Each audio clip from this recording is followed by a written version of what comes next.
మల్లారెడ్డి గారిని మాట్లాడుతూ కోరుతాను.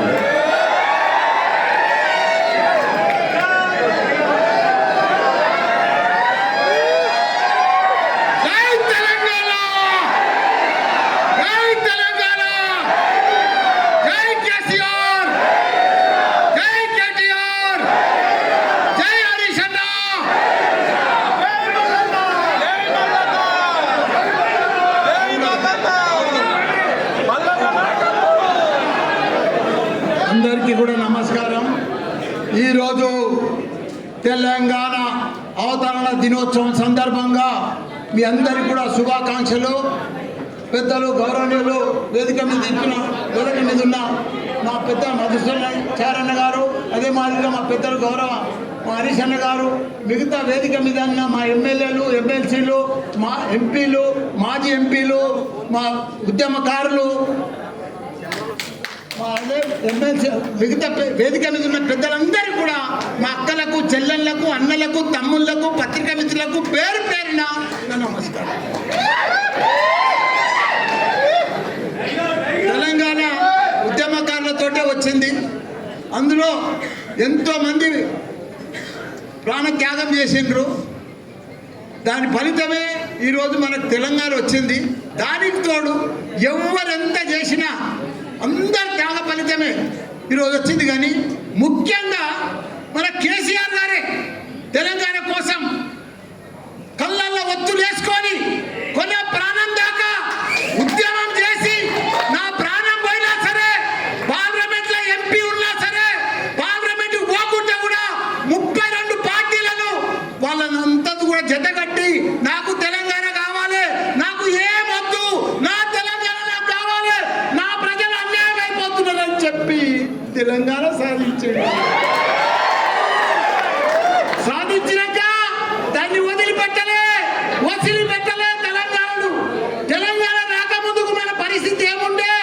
నీళ్లు లేకుండే, కరెంటు లేకుండే, ఒక గురుకుల పాఠశాలలు లేకుండే, ఒకరికి ఉద్యోగాలు లేకుండే, ఏమీ లేకుండే. పంట వండినా పంట కొనేటోడు దిక్కు లేకుండే. అసలు తెలంగాణను తీసుకొచ్చి అలా ప్రపంచంలో గుర్తుపట్టేటట్టు చేసిండు మన హైదరాబాద్ తెలంగాణను కేసీఆర్. అసలు చూడు, ఎసుంటి తెలంగాణను సాధించాడు. 10 ఏళ్లలో భారతదేశంలో 29 రాష్ట్రాలలో ఆదర్శ రాష్ట్రంగా తీసుకొచ్చిన ఘనత మన తెలంగాణ రాష్ట్రం, మన కేసీఆర్. ఇవాళ ఆయనను పట్టుకొని ప్రపంచంలోనే ఎత్తైన లిఫ్ట్ ఇరిగేషన్ ప్రాజెక్టు కట్టిందంటే కాళేశ్వరం మన కేసీఆర్.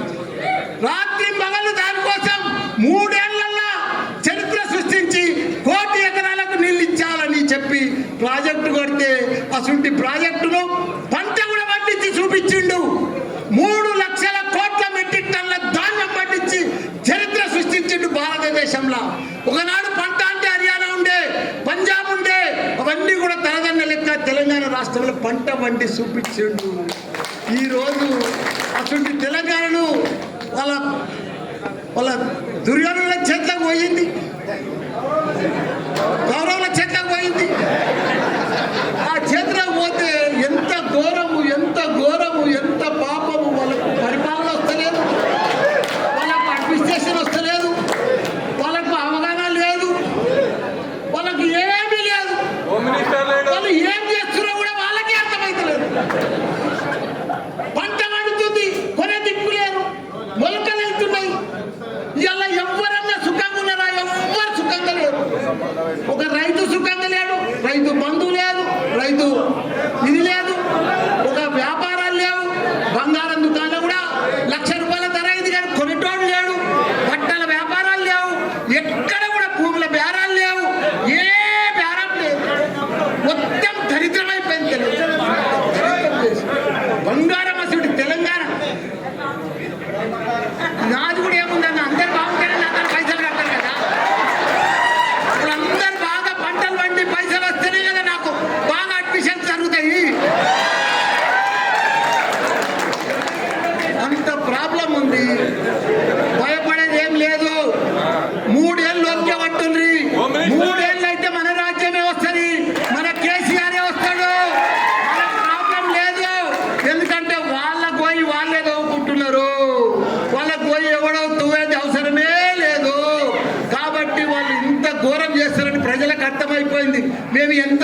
ఊర్లో పడితే కానీ సిటీలో కానీ ఎక్కడ చూడు, అమెరికాలో కూడా బాధపడుతుంది. మన రజోత్సవం సభకు ఎంత నిన్న ఇలా పొద్దుగాలు అయితే ఎంత సక్సెస్ఫుల్ అయింది. ప్రతి పౌరుడికి, ప్రతి ప్రజలకు, ప్రతి ఒక్క వ్యాపారానికి, ప్రతి రైతుకు, ప్రతి కుల సంఘాలకు, ప్రతి ఒక్కరికి అర్థమైపోయింది మళ్ళీ మాకు కేసీఆరే కావాలి. అందరూ రోడ్డు మీద పడ్డారు, అందరూ రోడ్డు మీద పడ్డారు. వాళ్ళు ఏం చెప్పినా మాయ మాటలే చెప్తున్నారు, అన్ని మాయ మాటలు చెప్తున్నారు, టైం పాస్ మాటలు చెప్తున్నారు, టైం పాస్ పరిపాలన చేస్తున్నారు. వాళ్ళు ఇట్లనే పొద్దు కూడా కొట్టేస్తారు ఈ 3 ఏళ్ళు. అందరికి అర్థమైపోయింది వాళ్ళు ఏమి ఇయ్యరు. పెద్ద పెద్దగా ఇస్తామని ఇంత పెద్ద లిస్ట్ చెప్పారు, కానీ ఒక్క లిస్ట్ కూడా కంప్లీట్ చేయరు. వాళ్ళు చెయ్యలేరు, వాళ్ళతో కాదు, వాళ్ళతో పరిపాలనే కాదు. అట్టారు ఫ్లాప్ అయిపోయింది ఈ ప్రభుత్వం. కాబట్టి మీరు కూడా ఒక సైనికులు లెక్క ఇది మంచి టైం వచ్చింది, మీకు కష్టపడాలి. అప్పుడు కేసీఆర్ సార్ ఎట్లా కష్టపడ్డాడో మీరందరూ కూడా అప్పుడు ఎవరు లేకుండా ఒక 5-6 మనుషులే ఉండే అప్పుడు తెలంగాణ వచ్చేటప్పుడు. ఇప్పుడు ఇంతమంది 60 లక్షల మంది మన సభ్యత్వం ఉంది. మనం అందరం కూడా కష్టపడితే రేపు లోకల్ బాడీస్లో కానీ ప్రతి దాంట్లో మనమే గెలవాలి. ప్రజలు మన వైపు ఉన్నారు, కానీ వాళ్ళని మలుపుకోవాలి, చెప్పాలి. లీడర్ కొద్దిగా అటు ఇటు ఉన్నారు.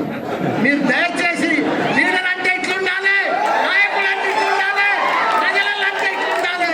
జర దండం పెట్టుకుంటూ పోండి, ప్రౌడ్గా పోకుండ్రి. పర్ఫెక్ట్గా పోతే మనం పర్ఫెక్ట్గా ఉంటాం, చాలా బాగా వస్తుంది. బాగా మెజార్టీ లోకల్ వాళ్ళు మనం అన్నీ గెలుస్తాం.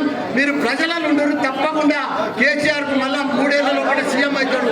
మనందరికీ కూడా మంచి దినాలు వస్తాయని కూడా కోరుకుంటా. జై తెలంగాణ, జై